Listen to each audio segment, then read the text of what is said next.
তারেক রহমানের এই অবৈধ ক্ষমতা এই জনগণ আর মেনে নেবে না। জনগণ রাস্তায় নেমেছে, আন্দোলন করে তারা নতুন ইলেকশন করে নতুন সরকার গঠন করে আবার ঘরে ফিরবে ইনশাআল্লাহ। উপদেষ্টা ছিল, কিন্তু সে কি করে আবার এখন পররাষ্ট্রমন্ত্রী হয়, এ দ্বারাই আমরা বুঝতে পারি যে সে উপদেষ্টা পরিষদে গুপ্তভাবে ছিল এবং সম্পূর্ণটা একটা দলের হয়ে কাজ করছে। পরিকল্পিতভাবে জামাতকে পরাজিত করার জন্যে এই ইঞ্জিনিয়ারিংটা রাত 10টার পর থেকে শুরু করছে। রিজওয়ানা এবং স্পষ্ট করে দিয়েছেন খলিলুর রহমান, যেহেতু তারা ইঞ্জিনিয়ারিং করে তারেক রহমানকে অবৈধভাবে ক্ষমতায় বসিয়েছে, এই জন্য বিএনপি সরকার অবৈধ সরকার, তাদের কথা মতো অবৈধ সরকার। আর এই অবৈধ সরকারকে এই জনগণ আর চায় না।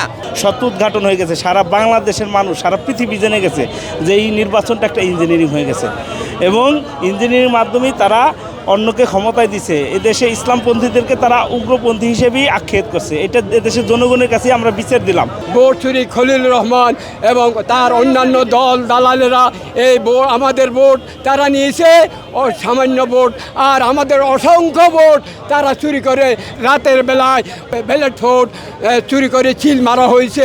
রেজওয়ানা হাসান, ডক্টর খলিলুর রহমান এরা তো নিজেই মিডিয়ার সামনে গিয়ে স্বীকার করতেছে যে আমরা নাম উল্লেখ না করে বিভিন্ন অ্যাঙ্গেলে বোঝাচ্ছে যে আমরা অমুককে ক্ষমতা যেতে দেয়নি।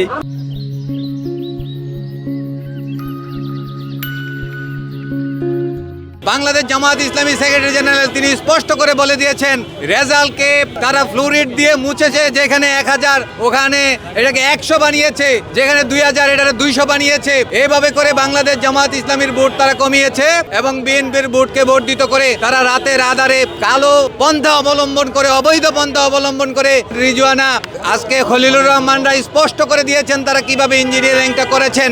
পরিকল্পিতভাবে জামাতকে পরাজিত করার জন্যেই এই ইঞ্জিনিয়ারিংটা রাত 10টার পর থেকে শুরু করছে। জামাত প্রত্যেকটা আসনে বিজয় হয়েছিল। আমরা এটার বিচার চাই। ইঞ্জিনিয়ারিংয়ের যেই তারা রাজসাক্ষী হিসেবে এটা স্বীকার করে নিয়েছে, এটা তাদের স্বীকারোক্তি, এটা আমরা বলছি, কিন্তু আমরা এতদিন রাজপথে আসেনি। তারা যখন স্বীকারোক্তি দিচ্ছে, এটার ভিতরে আরও অনেকেই জড়িত আছে। আমরা এটা আশা করি এদেরকে তদন্ত করে বের করবে এবং এই দেশে আইনের প্রতি আমাদের শ্রদ্ধা আছে, তারা আইনিভাবে তাদেরকে তদন্ত করে বিচারের আওতায় আনবে। এই রমজান থেকে আন্দোলন অব্যাহত রাখবো, ঈদের পরে আন্দোলন তীব্র থেকে তীব্রতর হবে ইনশাল্লাহ। এবং এই অবৈধ এই ভোট চুরি করে যারা ক্ষমতায় এসেছে তাদেরকে পতন না করা পর্যন্ত আমরা এই রাজপথ ছাড়বো না। এবং জুলাই সনদ নিয়ে যারা প্রতারণা করেছে জাতির সাথে, এই প্রতারকদের উপযুক্ত শাস্তি না হওয়া পর্যন্ত আমরা এই রাজপথ ছাড়বো না ইনশাল্লাহ। এই যে রেজওয়ান, তারপরে পররাষ্ট্র উপদেষ্টা নেতৃত্বে একদম সূক্ষ্ম ইঞ্জিনিয়ারিং এই বর্তমান সরকারের পরিকল্পিতভাবে প্রত্যেক আসনে জামাতের প্রার্থীকে পরাজিত করার জন্যে একদিকে গণনার কারচুপি করেছে এবং প্রত্যেকটা রেজাল্ট শিটে ডাবল ওভাররাইটিং করে এবং অনেক এজেন্টদেরকে প্রতারিত করে আগেই সাইন নিয়ে নিয়েছে। নির্বাচন তো সারাদিন সুষ্ঠু হয়েছিল। লাস্ট আমরা রাত 9টার পর দেখতে পেলাম যে অনেক সময় নির্বাচন রেজাল্ট আপনার ফলাফল প্রকাশ করার অনেক সময় স্থগিত করে দেয়। এর পরবর্তীতে যত সব রেজাল্ট জানতে পারলাম সব বিএনপির পক্ষে, সমস্ত রেজাল্ট তাদের পক্ষে চলে যাচ্ছে। এতে বোঝা গেল যে 2 ঘন্টা যখন সম্প্রচার বন্ধ ছিল, তাতে বোঝা গেল 2 ঘন্টার মধ্যে তারা সমস্ত কলাকৌশল অবলম্বন করে ইঞ্জিনিয়ারিং করে তারা রেজাল্টটা প্রকাশ করতেছিল। সুষ্ঠু নির্বাচনকে কলঙ্কিত করে দিচ্ছে আমাদের কেয়ারটেকার সরকারের নির্বাচন কমিশন। আমরা দেখতে পারতেছিলাম যে ঢাকা থেকে ট্রেনে, লঞ্চে, বাসে, হেঁটে অনেক মানুষ দেশে যাইতেছিল ভোট দেওয়ার জন্য এবং সবাই জামাত ইসলামের পক্ষে মিছিল দিতে যাইতেছিল। যতটুকু আমরা দেখতে পারছি, বুঝতে পারছি, ঠিকই জনগণ, বাংলাদেশের 18 কোটি জনগণ দাঁড়িপাল্লায় ভোট দিয়েছিল। কিন্তু ভোটের দিন গণনা 5টা থেকে গণনা শুরু করে রাত 11টা পর্যন্ত সারা বাংলাদেশ থেকে জামাত ইসলামের বিজয় আসতেছিল। কিন্তু হঠাৎ করে 2 ঘন্টা 3 ঘন্টার মতো ভোট গণনা বন্ধ ছিল। এর মধ্যেই নির্বাচন কমিশন অন্যায় করে, অবিচার করে, আমাদের ভোট কারচুপি করে অন্যায়ভাবে অপোজিশন পার্টিকে, বর্তমান সরকারকে জিতিয়ে দিয়েছে। যে পর্যন্ত আমাদের এই ভোটের বিচার না হবে আমরা আন্দোলন করে যাব ইনশাল্লাহ।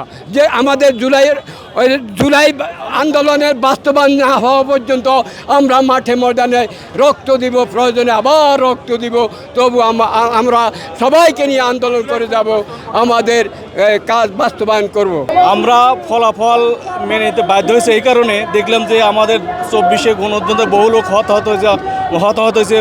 2000 মানুষ জীবন দিছে। এই কারণে আমরা এ নিয়ে তখন মাথা ঘামাইনি, কিন্তু যখন আমরা জানতে পারলাম যে আমাদের উপদেষ্টারাই এর সাথে জড়িত এবং নিজেরাই বিভিন্ন মিডিয়ায় বলতেছে আমরা আমাকে ক্ষমতা দিতে দেয়নি, আমাকে ক্ষমতা দিতে দেয়নি, সে তাদের কথার পরিপ্রেক্ষিতে আমরা তাদের বিচার আওতা আনার জন্য আমরা এখানে সমবেত হয়েছি এবং মিছিল করছি। আমি যখন দেখতে পারছি যে আমার ভোটাধিকার নষ্ট করা হয়েছে, সেই জন্য আর জামাত ইসলামী বিজয় হওয়ার সম্ভাবনাই ছিল যতটুকু আমি বুঝতে পারছিলাম। এই জন্য আমি এখনও ফলাফল মানি না। আমি চাই আবারও যদি আন্দোলন হয়, আন্দোলনে আবার যোগ দিব ইনশাআল্লাহ।